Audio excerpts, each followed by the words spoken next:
In this video, we're going to tie the Bluegill Gurgler, which is a scaled down version of the larger Gartside Gurgler, which is popular for saltwater and bass.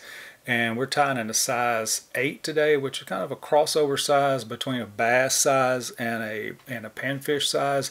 You can tie this down to a number 4 purely for bass, or even down as small as about a 12 for small panfish. But it's a great popper. It rides in the surface of the film of the water and creates a great popping motion. It's a very effective fly.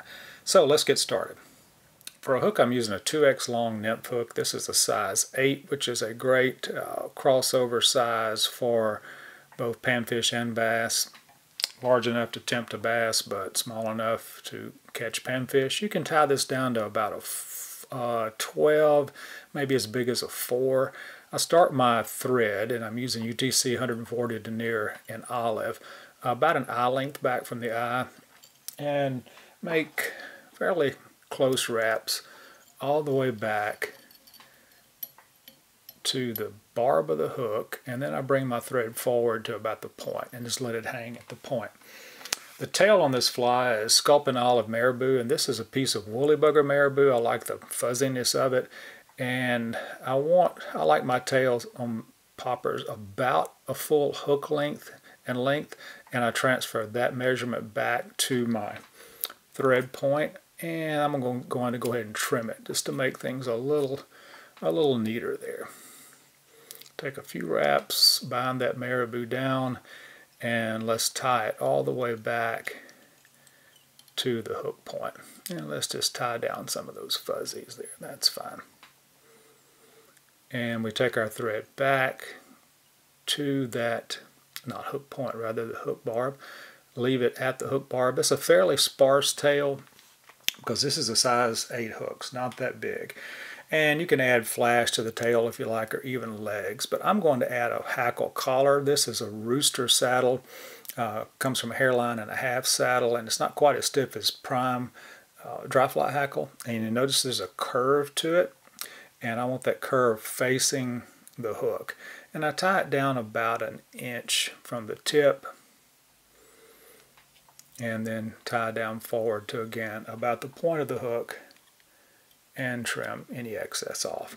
Now this is Grizzly Olive, which matches the rest of this just fine, but you can certainly use Grizzly if you like the contrasting color, and it will twist on you, so you have to be kind of sweep it back with each turn to keep it from twisting.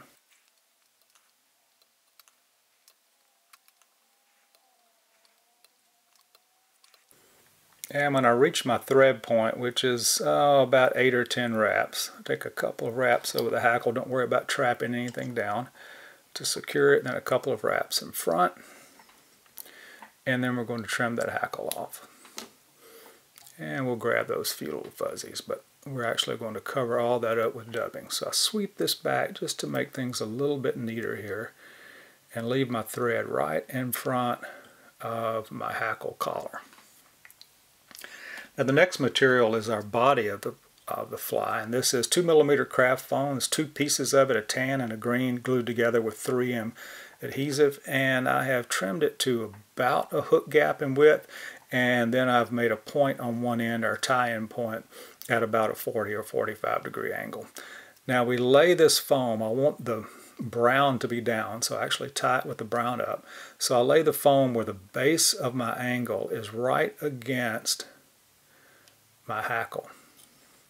And notice the foam is laying towards me on the hook, so as I tighten it, it rotates to the top of the hook shank. And I just bind that down all the way back and grab a little bit more right at the rear here. And what we want to check is to make sure when we pull our foam forward that it sits against the hackle like this does. So that's in pretty good shape. So let's bind this down a little bit more, and then bring our thread all the way back to the base of the body there and let it hang. Our next material is dubbing, and I'm using Hare'E Ice Dub. Any type of ice dub or any type of flash dubbing will work fine. And I make about a 2-inch, 2.5-inch noodle, and I want it thinner at the top of the noodle because I have this thicker material here, so I want to actually dub it a little bit thinner toward the rear of the body, and then get thicker as I move forward, which gives me a roughly level body. Now let me add a little more here.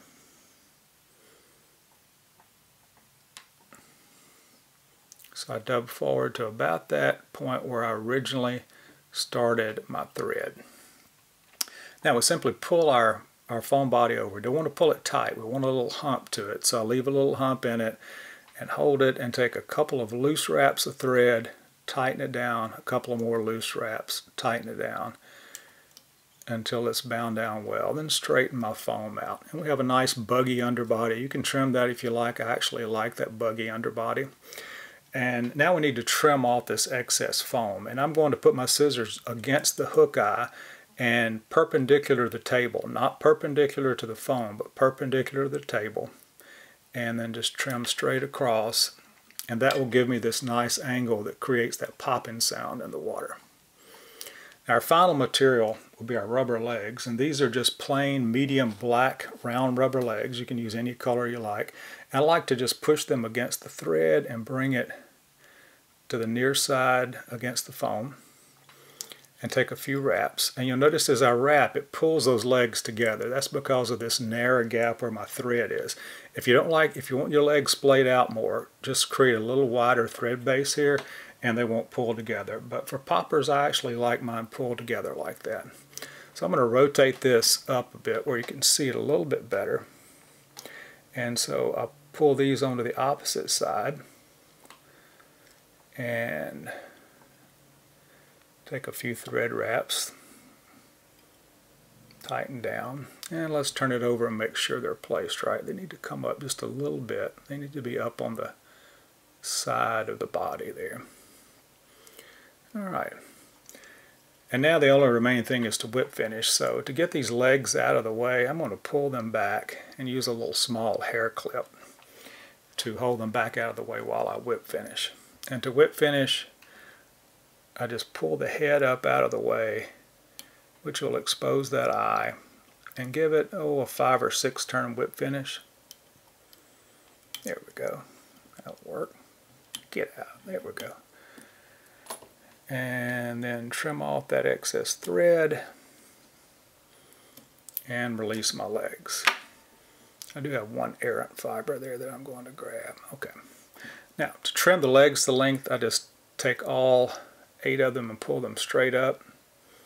And I like to trim them to about the same length as the body. It's not critical, but somewhere about the same length as the body. And there we go. My legs are trimmed. I have a couple of long ones here. They're a little bit long. Now, one final step, which is totally optional, and it doesn't affect the fishing whatsoever, is I like to add a few spots to the top to give it a little frog type look. And then maybe even a little oval eye on each side. Again, this doesn't affect the fishing whatsoever, but it makes me as a fly tyer happy. So there we have it, the Bluegill Gurgler, a great popper pattern, and I hope you'll give it a try.